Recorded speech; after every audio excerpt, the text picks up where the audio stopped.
जी तो अस्सलाम वालेकुम।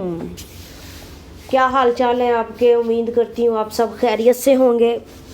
और हम जो है आज का अपना टॉपिक स्टार्ट करते हैं। फॉरेक्स बेसिक कोर्स हमने स्टार्ट किए हुए थे बिगिनर्स के लिए। आज जो हमारा है 4th लेक्चर था सपोर्ट एंड रेजिस्टेंस के हवाले से कि फॉरेक्स ट्रेडिंग मार्केट के अंदर सपोर्ट एंड रेजिस्टेंस क्या होती है। सपोर्ट का मतलब होता है सहारा देना, कंधा देना, हेल्प करना। मीन्स के जब कोई गिर रहा होता है उसको ऊपर उठाना, इसको सपोर्ट कहते हैं। रेजिस्टेंस का मतलब होता है रुकावट डालना। मीन्स कोई ऊपर जा रहा है उसको पकड़ के नीचे की तरफ गिराना, टांग खींचने को रेजिस्टेंस कहते हैं। ठीक हो गया। इन्हीं मतलब के तहत आपको जो है ना सपोर्ट और रेजिस्टेंस को समझना बहुत आसान हो जाएगा।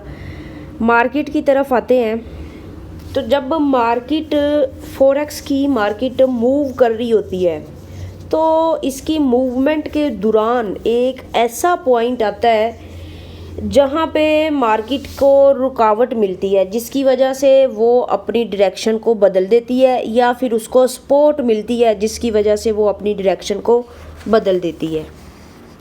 यहाँ पे एक एग्जाम्पल आपके सामने रखते हैं।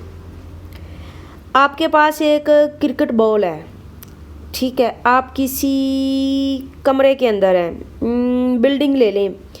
आप बिल्डिंग के अंदर मौजूद हैं, बिल्डिंग के कोई 20 के करीब फ्लोर हैं। आप कहीं दूसरे तीसरे फ्लोर के ऊपर मौजूद हैं। ठीक हो गया। जब आपके हाथ में बॉल है, ठीक है, आपने इस बॉल को पूरे ज़ोर से जो है ना ऊपर की तरफ फेंकते हैं, पूरी ताकत लगा के। जब आपने बॉल को ऊपर तक फेंका, ऊपर की तरफ, तो आपका क्या ख्याल है कि बॉल कहाँ जाएगा? मैक्सिमम बॉल जो है छत तक जाएगी। छत से तो ऊपर वो जा नहीं सकती क्योंकि ऊपर छत है। वो छत से टकरा के वापस आ जाएगी आपकी तरफ। इसका मतलब ये है कि जो छत है ना वो रेजिस्टेंस है, वो रुकावट का काम कर रही है। वो बॉल को ऊपर नहीं जाने दे रही, उसने रुकावट पैदा कर दी। बॉल जो है छत से टकरा के वापस आ गई, तो ये है रेजिस्टेंस। समझ आ रही है?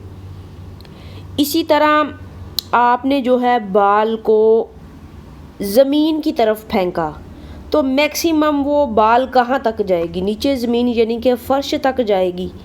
फ़र्श से वो टकरा के वापस ऊपर आ जाएगी। तो जो फ़र्श है वो सपोर्ट का काम कर रहा है कि फ़र्श ने बॉल को सपोर्ट किया, तो उसने फ़र्श को क्रॉस करने से, नीचे जाने से बचा लिया। उसने फ़र्श ने धकेला, ऊपर की तरफ उछाला, और जो है कि बॉल जो है वापस बैक आ गई। तो जो फ़र्श है वो सपोर्ट का काम कर रहा है। मार्केट बिल्कुल इसी पैटर्न पे मूव करती है। फॉरेक्स की जो मार्केट है सेम इसी पैटर्न के ऊपर वर्क कर रही होती है। समझ आ रही है? यहाँ पे ज़रा ना आप ग्राफ की तरफ नज़रें दुराएं। लाइंस जो है एक ऊपर की तरफ जा रही है। एक ऐसा पॉइंट आया कि मार्केट ने इसको नीचे की तरफ धकेला, मार्केट जो है नीचे की तरफ आ गई। मार्केट ने फिर ऊपर की तरफ जो है ये अपने आप को पुश किया, मार्केट फिर जो है ऊपर की तरफ गई। फिर एक ऐसा पॉइंट आया वो फिर नीचे आ गई। यहाँ पे आप जो है 4 स्टेप देखें। 4 स्टेप में मार्केट ने फुल ताकत लगाई। मार्केट के अंदर एक पॉइंट ऐसा आया, उसने फुल ताकत लगाई, फुल ज़ोर लगाया, और वो जो है रेजिस्टेंस को तोड़ते हुए ऊपर चला गया। मार्केट जो है रेजिस्टेंस को तोड़ते हुए ऊपर चली गई। उसने अपनी डायरेक्शन को चेंज कर दिया, अप डायरेक्शन में मूव कर गई।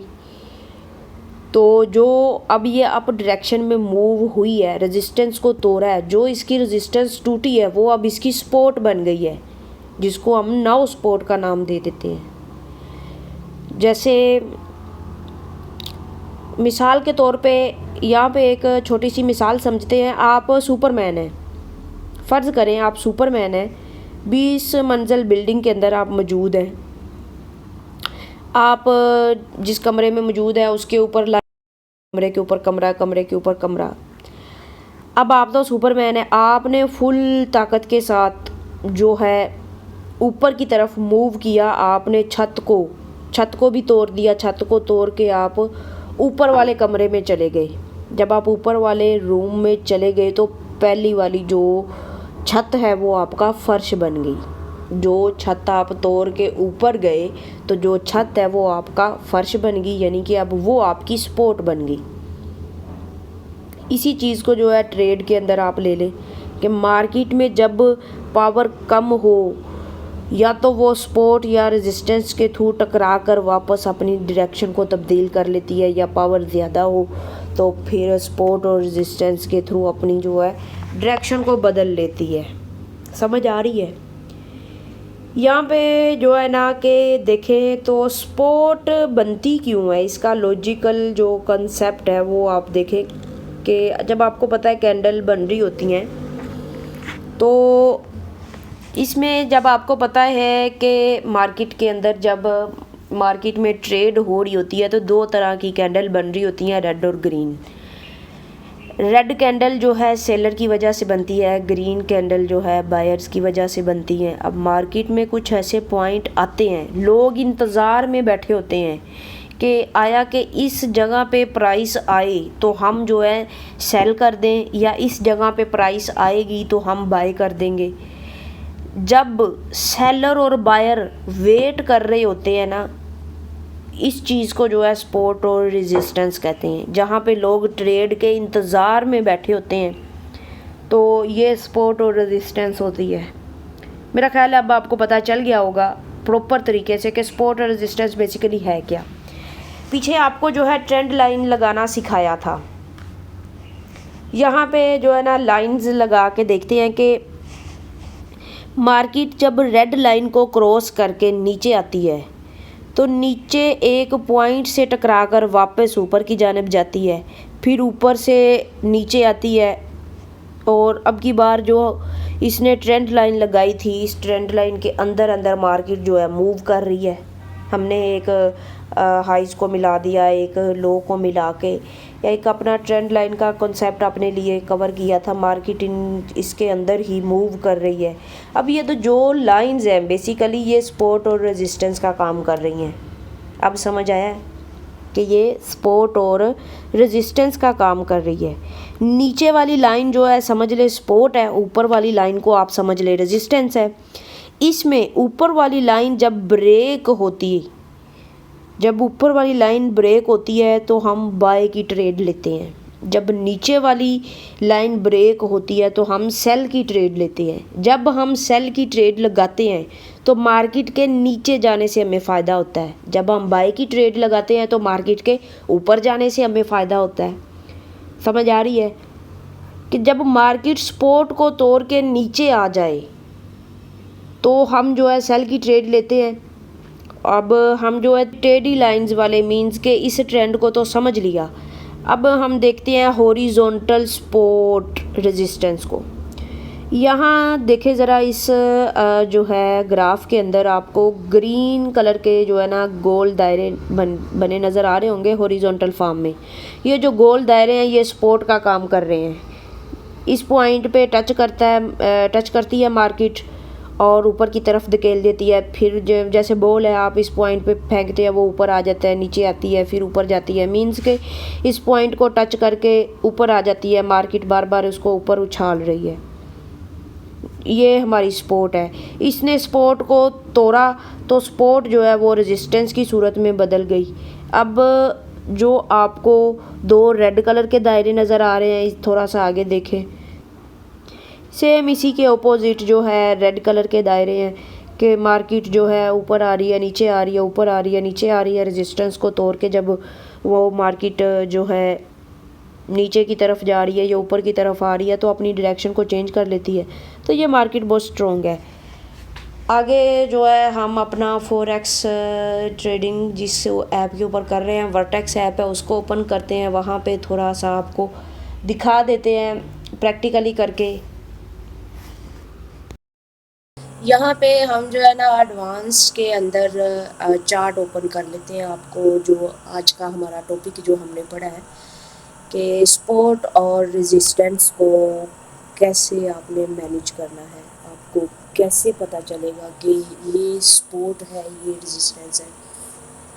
समझाने में तो कोई कसर नहीं छोड़ी आपको। यहाँ पे जो हमारे सामने चार्ट है ना, ये ट्रेडिंग जो चल रही है, मार्केट आपके सामने है। ब्लू कैंडल है, वो ग्रीन कैंडल है और रेड कैंडल है। ठीक है, आपके सामने 4 घंटे वाला जो है हमने चार्ट ओपन किया है। यहाँ पे सबसे पहले हम ना ट्रेंड लाइन को मेंटेन करते हैं, 2 हायर को मिला लेते हैं। यहाँ पे मैंने जो है 2 हायर को मिला लिया है। ठीक है, जिसको हम कहेंगे रेजिस्टेंस। ठीक है, रेजिस्टेंस यानी कि रुकावट। नीचे से हम जो है 2 लोअर को मिला लेते हैं, ये हमने सपोर्ट को कर लिया है। ठीक है, अब समझ आ रही है। हायर और लोअर को यहाँ पे हमने सपोर्ट और रेजिस्टेंस के हवाले से अंडरस्टैंड करना है। ठीक हो गया। यहाँ पे जब मार्केट जो है सपोर्ट को ब्रेक करके डाउनवर्ड में आती है, तो हमें पता चल जाएगा कि मार्केट की डायरेक्शन क्या है। ठीक है, यहाँ पे फिर हम थोड़ा सा बैक आके देखते हैं। यहाँ पे भी हम जो है 2 हायर को मिलाते हैं, यानी कि अपनी रेजिस्टेंस को मेंटेन करते हैं। फिर ये हमने रेजिस्टेंस को मेंटेन कर लिया, एक और ट्रेंड लाइन पकड़ ली और उसको हमने अपने सपोर्ट के हिसाब से मैनेज कर लिया। ठीक हो गया। अब ज़रा आपने देखना क्या है, ये यहाँ पे ज़रा देखें, नेट थोड़ा सा स्लो हो रहा है।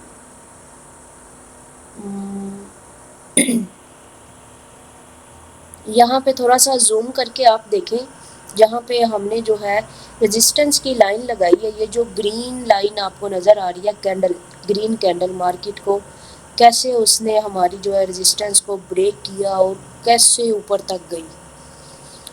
तो जो बंदा ये चीज़ें समझ लेता है, जिसको सपोर्ट और रेजिस्टेंस का पता चल जाता है ना कि मार्केट की डायरेक्शन क्या है, तो वो बंदा इस ट्रेडिंग में लॉस नहीं खाता, फॉरेक्स ट्रेडिंग में।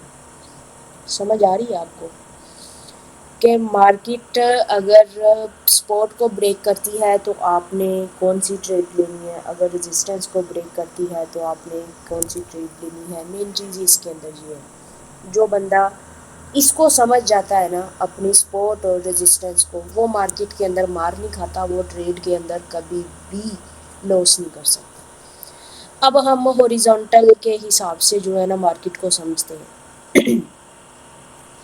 जहाँ पे ना मैं जो हूँ, यहाँ पे सपोर्ट के हवाले से मैंने एक हॉरिजॉन्टल लाइन लगा दी। यहाँ पे मीन्स कि मैंने अपना जो है सेटअप बनाना है कि यहाँ से मार्केट जो है सपोर्ट के अंदर ट्रेड कर सकती है, यहाँ से इसकी डायरेक्शन यहाँ तक मूव होगी। मैं यहाँ पे जो है सपोर्ट की हॉरिजॉन्टल जो है ट्रेंड लाइन लगा रही हूँ।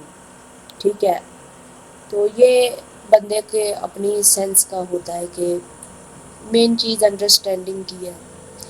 और मेरा ख़्याल है कि मैंने जो आज के टॉपिक के हवाले से काफ़ी कुछ समझा दिया है। जहाँ से ना समझ आए कमेंट्स में भी पूछ सकते हैं आप लोग, बहरहाल पूछते तो है नहीं, तो ना समझ आए तो बार बार इसी वीडियो को देखें, आपको इंशाल्लाह सारा कुछ समझ आएगा। और बाकी ये है कि अब तक के लिए फिर अल्लाह हाफिज़ करते हैं। जिसको ना समझ आए कमेंट्स में पूछ लें, नंबर अवेलेबल है, व्हाट्सएप पे आके पूछ लें आप। और मेरी पूरी भरपूर कोशिश यही रहेगी कि मैं आप लोगों को प्रॉपर गाइडलाइन दूँ फॉरेक्स के हवाले से। और बाकी अब तक के लिए अल्लाह हाफिज़।